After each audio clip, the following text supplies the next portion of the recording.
नयाँ वैकल्पिक विचारहरूलाई जोडेका छौँ। यहाँले देखिरहनु भएको छ सामा विवेकशीलहरू जोडिएका छन्। उज्यालो नेपालका केही साथीहरू जोडिएका छन्। हिजो मधेसका थारू समुदायहरू जोडिएका छन्। सारा नयाँ विकल्प शक्तिहरू देखिहाल्नुभयो।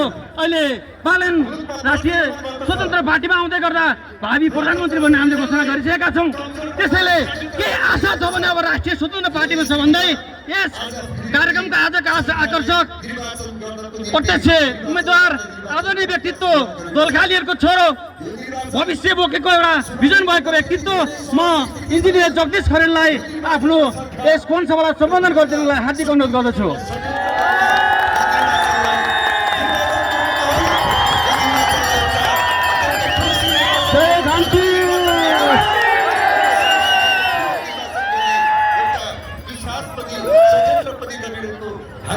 आदरणीय आमा बुबा तथा दाजुभाइ तथा दिदीबहिनीहरू, हामी अरूलाई डिस्टर्ब गर्दैनौँ।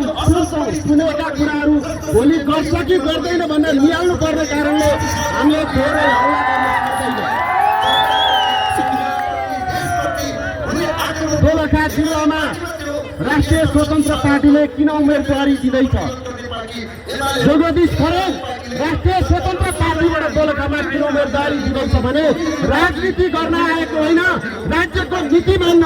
काहीँ नीतिमा समस्या रहेछ भने त्यो नीति सुधार्न हामीले उम्मेदवारी दिएको। आदरणीय आमा बुवा तथा दाजुभाइ दिदीबहिनीहरू, तपाईँ हामीलाई सधैँ एउटा सङ्घीय सांसदले भनेका कुराहरू सुनेका छौँ, उहाँहरूले दिएका एजेन्डाहरू सुनेका छौँ। तपाईँको एउटा घरका एजेन्डा, एउटा सानो बाटाको एजेन्डा ढाकिएको छ। आज 35 वर्ष एउटा सङ्घीय सांसदको भूमिका बनेको आम नागरिकले बुझ्नुपर्छ। यो देशमा नीति निर्माण गर्न सक्नुपर्छ, त्यो नीतिलाई सही तरिकाले प्रयोग गर्न सक्नुपर्छ। आदरणीय आमा बुवा दाजुभाइहरू दिदीबहिनीहरू, राष्ट्रिय स्वतन्त्र पार्टी गत निर्वाचनमा वैकल्पिक शक्तिको रूपमा स्थापित भएको पार्टी हो। हामीले सोचेका थियौँ वैकल्पिक शक्तिको रूपमा स्थापित हुँदै गर्दा यी भएका दलहरूलाई हामी सच्याएर यिनीहरूलाई नै देश चलाउन दिने हामीले कल्पना गरेका थियौँ। सकेनौँ। अब हामी मूलधारको राजनीति गर्न आएका छौँ। कसैले रोकेर रोक्न सक्दैन। सानो घन्टी बजाइँदै गर्दा आज देशभरि दुनियाँको घन्टी बजेका हामीले देखेका छैनौँ। राजनीति कसरी गर्नुपर्छ देख्नु भएको होला। हिन्दीमा भन्छ जिगर चाहिन्छ जिगर। बालन शाह आज हाम्रो नेता यो देशको उसँग चुनाव लड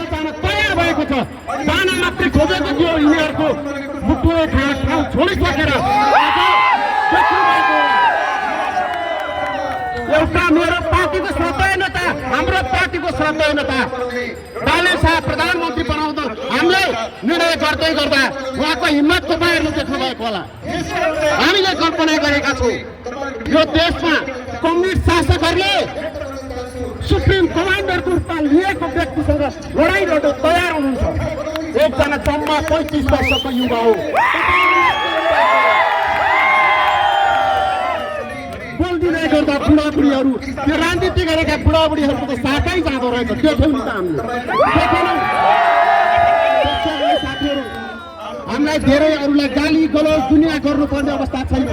वैकल्पिक राजनीतिबाट अब हामी मूलधारको राजनीति गर्दैछौँ।